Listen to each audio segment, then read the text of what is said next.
Bali ngayon ay susubukan ko tong Sony ZV-1. Halos lahat ng maririnig at makikita nyo ay gamit lang tong buong maliit na sistema ng camera na to. Ngayon ang zoom yan, ang tagal ng puta. Ayun naman ang pag-zoom out. Sobrang nakakapagod yung biyahe. Kasi halos laging 1 oras yung biyahe ko mula sa amin hanggang dito. Agod.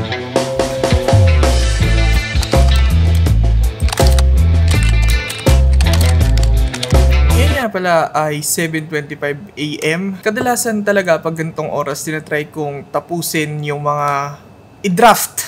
Yung mga initial draft ng mga trabaho. Para mamayang mga hapon, pwede ko nang ipa-check at kung sakaling approve na, ma-release na rin agad siya kinabukasan. Ganon ako magtrabaho pagdating sa mga dokumento.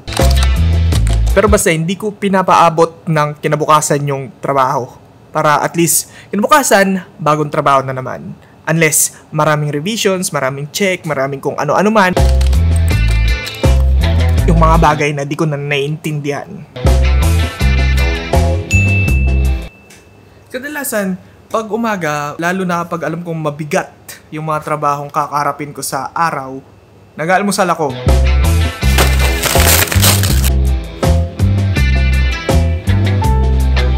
Kasi kailangan ko ng kape. Pero ngayon, dahil may ganap mamaya, siguro mamaya na lang din ako kakain, tsaka wala naman masyadong mabigat na gagawin ngayon kung hindi ito. At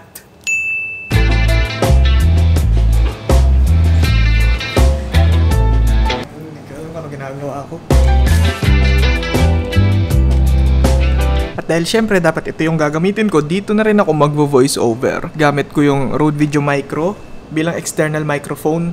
At try natin! Kung matagal ka nang nakasubaybay sa akin, alam mo na nagtatrabaho ako sa DOH. Halos 2 taon na ngayon. Actually ngayon, literal, March 6. 2 years na ako sa DOH. Tas yung passion ko ay filmmaking. Ang paggawa ng video. Oh, you are what you eat. Like a fucking stool. Basta natutuwa talaga ako sa art na to. Pero engineering yung natapos kong profession. Sa trabaho naman, malayo sa engineering yung pinaggagawa ko rito. More on technical writing, planning, at kung ano-anong aspeto pa na nagagawa sa opisina. Na syempre may keyboard at mouse. Hindi engineering tools tulad ng AutoCAD o Grindr. At least may alcohol. At sa totoo lang, nanatili ako rito dahil natututo ako ng mga bagay na di ko pa naman natututunan pa. Bata pa naman ako eh. At exploring phase pa rin. Tsaka, masaya pa rin naman ang mga katrabaho. So, unboxing moment, Jollibee. Pero mas masaya lalo na pag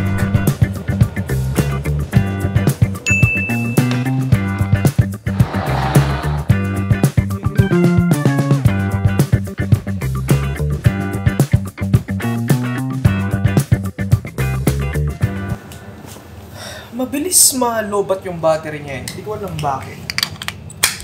Kasi kung tutusin, wala pa nga akong ginagawa at lobat na agad yung una, kaya i-charge ko na itong pangalawa. At least, 2 yung battery. Kailangan ko pa yata bumili ng mga bagong battery.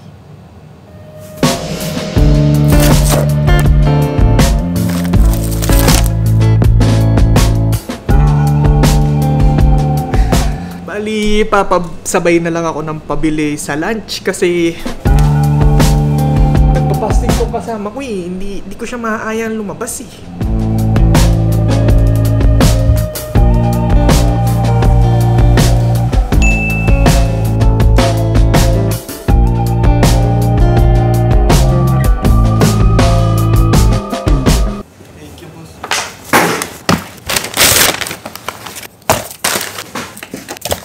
Balik kakain muna ako kasi ito yung magiging una kong kain ngayong araw dahil hindi naman ako nag-breakfast ngayon at mamaya nga may basketball.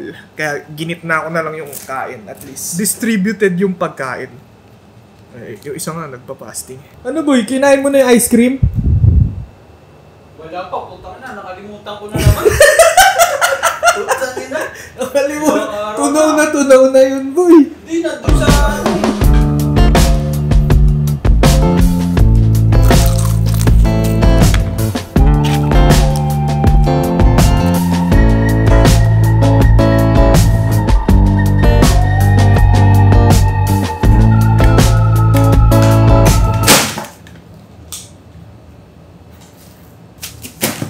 At dahil lunch break na, ang una kong ginagawa ay mag-journal.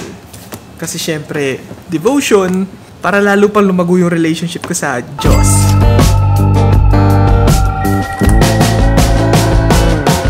Pero seryoso ako dito, kita nyo naman kung gaano na to kakapal, oh.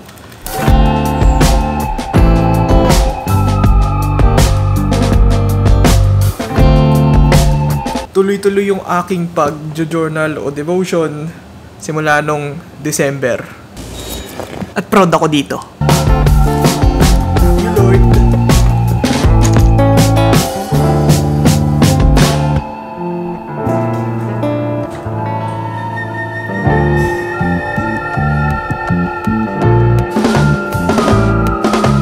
Pero oo, may mga oras na napapaisip ako kung nagsimula ba ako ng engineering agad, magkakaroon kaya ako ng peace? Dahil sa ngayon, iniisip ko pa rin naman kung okay bang pagtapos ng pagkuha ko ng Espiritu, babalik na ako sa profession na tinapos ko talaga. O pwede rin first ako tong pag video-video. Total, dito na talaga ako komportable. Wow! Bali, ayun. Tatapusin ko na lang tong 8 hours ko ngayong araw hanggang 4 kasi wala na rin naman ako masyadong gagawin at na-file ko na lahat ng mga pwedeng i-file. Nagawa ko na yung mga pinapagawa sa akin ng senior at para sa akin, oks na.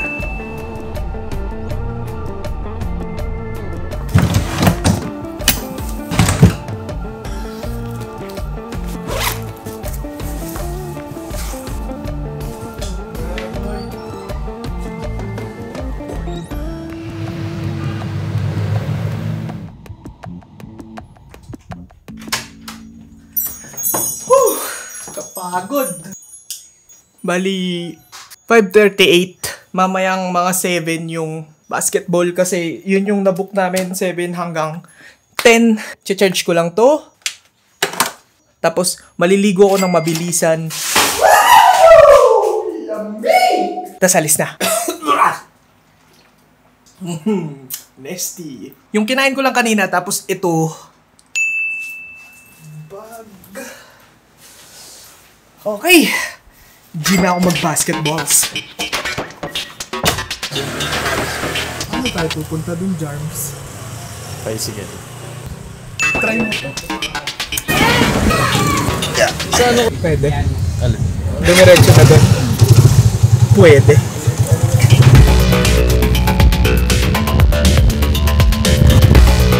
Eh, magkano? Sa akin ko. 3 minutes. Aga namin. 3 minutes. 13 pala, 13 minutes. Pakita mo yung oras. Time check. 6:47. Ba't ganun? Ganun kami. Pumasok. Natutuwa ako sa sobrang gaan nito at hindi talaga siya pansinin ng mga tao kasi ang liit niya lang talaga eh. Tapos wala lang, di lang ako sanay. Tapos ang gaan, kaya grabe yung nginig. Pero kaya rin Thursday yung pinili kong araw para document yung mismo araw ko kasi pag Thursday nga may CG kami.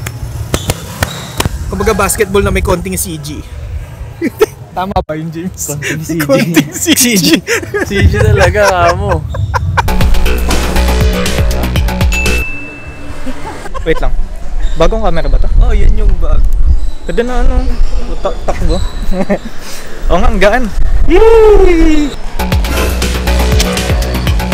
Masaya naman. Ba't nakatutok?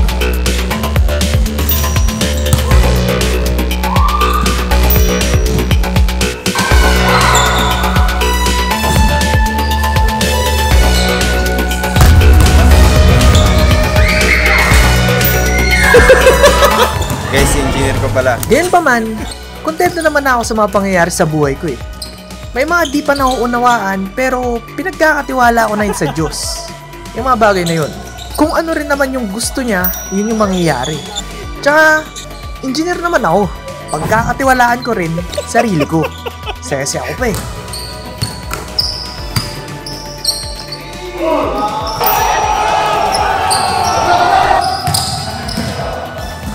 Pagkatapos na larong yan, mag-CCG na. Nakakapagod. Sipin nyo, no? Trabaho, tapos gabi basketball. Ayos. Balik ako. Ano, naguhubad na naman. Sa amin in Jesus' name. Amen. So, yung verse natin, nasa Old Testament, Deuteronomy chapter 10, verse 12. Bayang Israel, ano nga ba ang nais ni Yahweh mula sa inyo? Ang gusto lang naman niya igalang ninyo. Bali, ayun, lahat ng nakita nyong footage ay nanggaling dito sa Sony ZV-1 at ano masasabi nyo? Solid ba? Kasi para sa akin.